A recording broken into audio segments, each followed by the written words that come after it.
I'm Joel Chasnoff, and welcome to FIDF Live.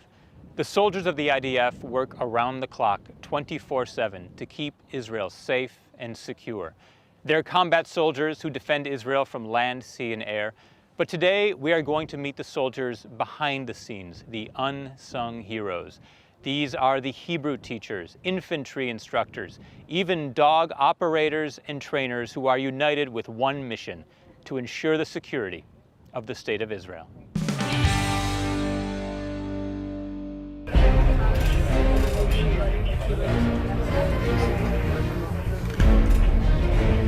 My name is First Sergeant Osher.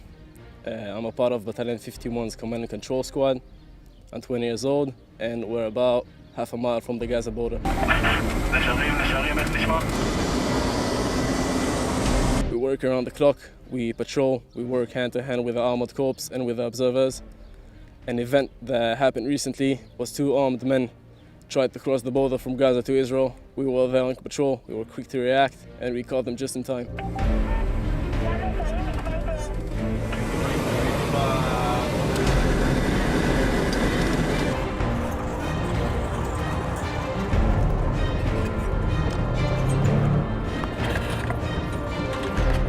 My name is Jacob. I'm a 21-year-old soldier here in Tzva Haganah Israel, and I'm a loader here in the Armored Corps. Right now, we're on the Gaza border, and we're doing our best to protect the settlements that are surrounding us.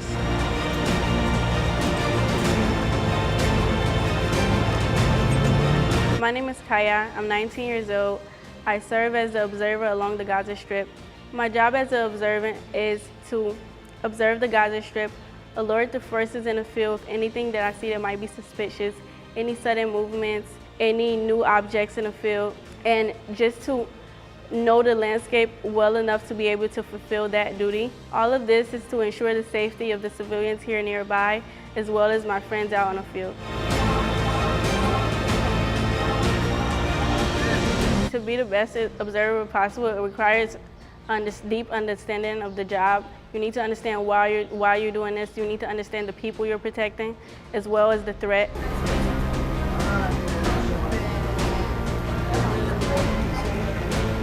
Not long after I arrived here, there was an event that really impacted me, which was when one of the observers, she noticed two people crawling in the 200 meters with the intention to cross into Israel. She alerted the forces on the field, and once they got to the point, they ended up finding hand grenades and knives on the suspects. This event made me understand the importance of my job and how a lot of times the soldiers can't see what's going on in the field as well as I can.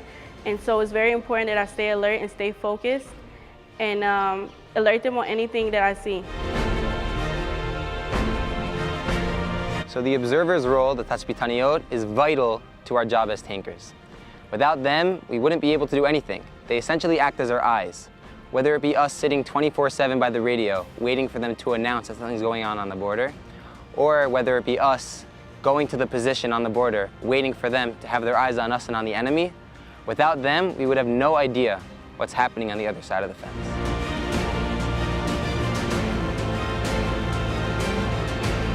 So what's beautiful about our relationship with the observers is that it's almost like we have their back, they have our back kind of relationship.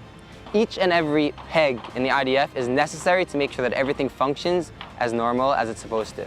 So without us, nobody would be able to react to each event that happens, but without them, we would have no idea where to go. So thank God with both groups, with all groups that make up Tzva Haganah Israel, we're able to act as efficiently and effectively and also as quick as possible. And another important role, which we all truly appreciate here on the Gaza border, is that of the FIDF, who give us the appreciation, who give us the extra motivation to work harder hours, to work longer nights, in order to truly feel like we have the support of people around us to protect Am Yisrael and all the settlements around us.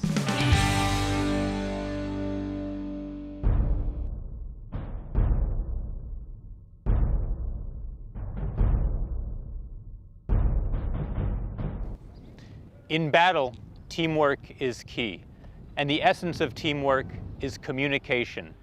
During a mission, soldiers need to communicate instantaneously and effectively in order to get the job done.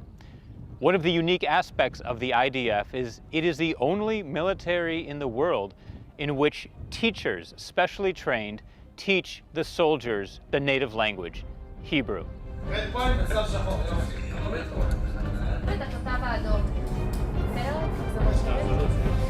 So Hebrew in Israel is the base, it's the key to communicating, specifically as combat soldiers when they have to communicate with their friends, with their commanders, and in the end protecting the country and being in these really complicated situations. So Hebrew is the key to understanding, to communicating, to making friends, and in the end to helping us, to helping the country.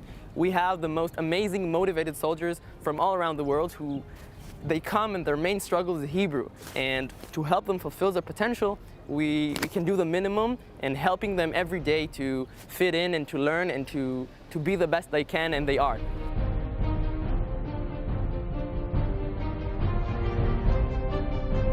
So as a lone soldier, you went to Jewish day school, had some Hebrew, but you still needed Hebrew education here, not just because of Hebrew as a language, but also because joining the Army, there's such a thing as Army Hebrew. So tell me about your work with the Hebrew teachers. The Hebrew teachers here are absolutely incredible. I've learned an incredible amount from all the lessons. Like you said, it's not just about learning new words and new terminologies, but it's also about understanding how they apply to the day-to-day work that we do. So every single time we're learning a new technique or new practice or whatever it may be, we have lessons with all the Hebrew teachers, and they explain step by step exactly what we're doing to help us do the best job that we can.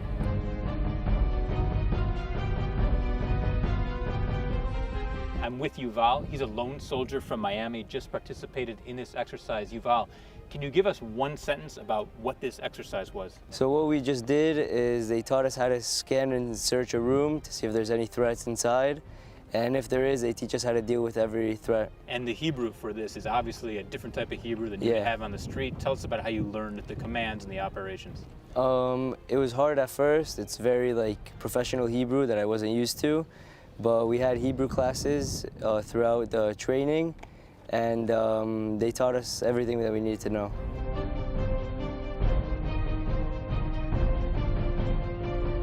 These Hebrew teachers are with you for your entire training period, not just 4 months of basic training, but 4 more months of advanced training. That's 8 months altogether. Yeah. What's that relationship like over that long time? It's nice because with our commanders, we have this distance where we can't fully be friends with them, but they still have to guide us and teach us. With the Hebrew instructors, it's nice because we don't have that distance.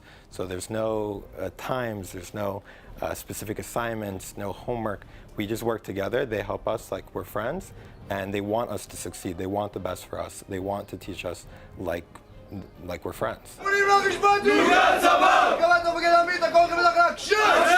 Can you estimate about how much time each week you spend with the soldiers? So it's really hard to estimate how much time each week, but they're here for 8 months. So we create this most amazing connection with the soldiers who are amazing and humble and motivated, and it's so fun to meet them and talk to them and being there for them just to teach them language, and also being as a family or as a friend sometimes when they need it, and talking to them and helping them and listening to them is the most amazing part of the job.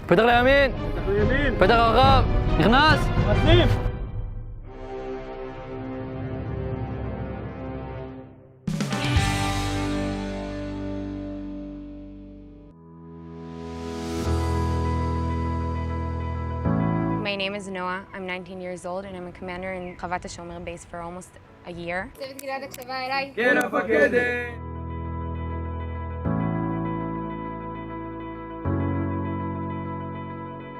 Chavat HaShomer base is one of the most complex bases in the IDF. The soldiers coming here to do their boot camp are soldiers coming from complex backgrounds. They come from broken homes or a tough childhood, and I would say this is their last chance to join the IDF. This challenging and important work is led by young women, 19 and 20 years old, who at such a young age make a big difference in people's lives. Me and my fellow commanders understand that our job is to be able to change even the way they think or the way they act at a specific moment, so they can participate in the army and complete their service and maybe even take it into their lives. As a commander in Chavat HaShomer, We face a lot of difficulties throughout the day. One of the main issues is the discipline.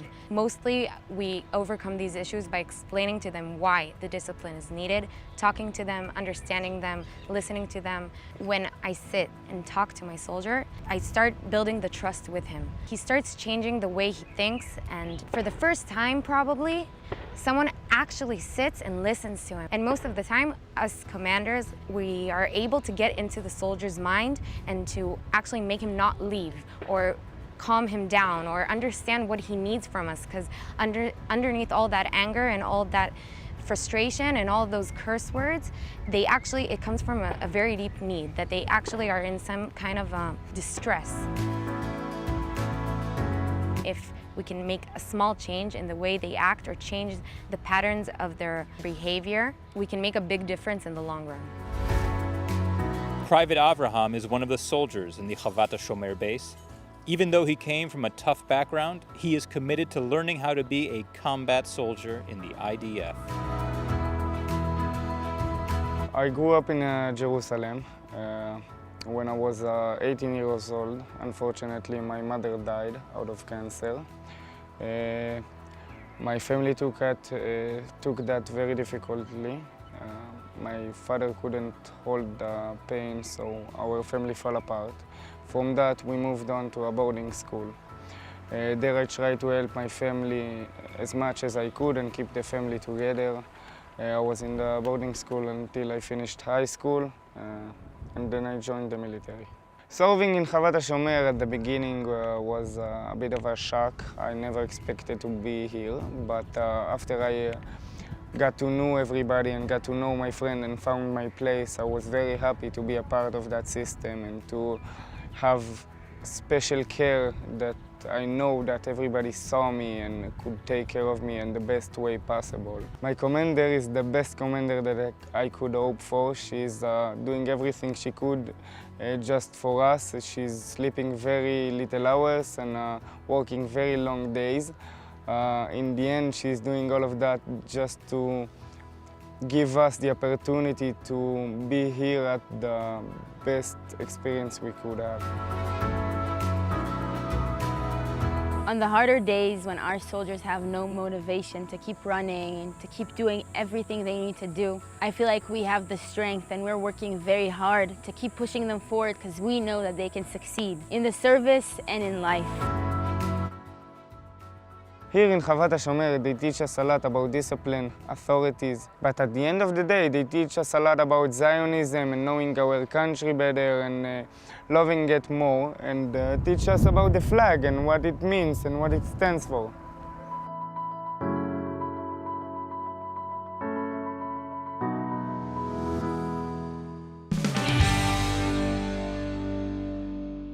Today, we are in Akko.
Hebrew as a mafilat klavim, a dog operator. And Sergeant Zoe, I want to ask, what does that job mean? What do you do as a dog operator? Every time there's some sort of destruction that happens, we go in, we're the first ones there, we send the dogs sniff out bodies, humans that are alive, they find them, they start barking, and that's how we know that there's someone there that we have to rescue. And what can the dogs do by being part of this team that soldiers by themselves would not be able to accomplish? Sometimes when you get to a destruction site, you're not allowed to go on it straight away because it might still be collapsing. So the dogs are sent in immediately to start finding bodies so we could rescue them as soon as possible. And they could also go into little nooks and holes that we can't get to and sniff out bodies. What are you preparing for? What kind of scenarios do you need to be ready for? We are ready for anything. If God forbid the enemy starts attacking us, or if there's a natural disaster that happens like an earthquake or any such thing, that people are stuck under rubble, we are here to rescue them and help try to save them, bring them back home safely, and just protect our country and protect our people. And Sergeant Zoe, if I understand correctly, this unit is the only one like it in the entire world, right? Correct. Our dogs are totally autonomous. We send them from outside of the site, and they just do the rest of the work alone. They go on the site alone, they search for bodies, and once they find someone, they let us know.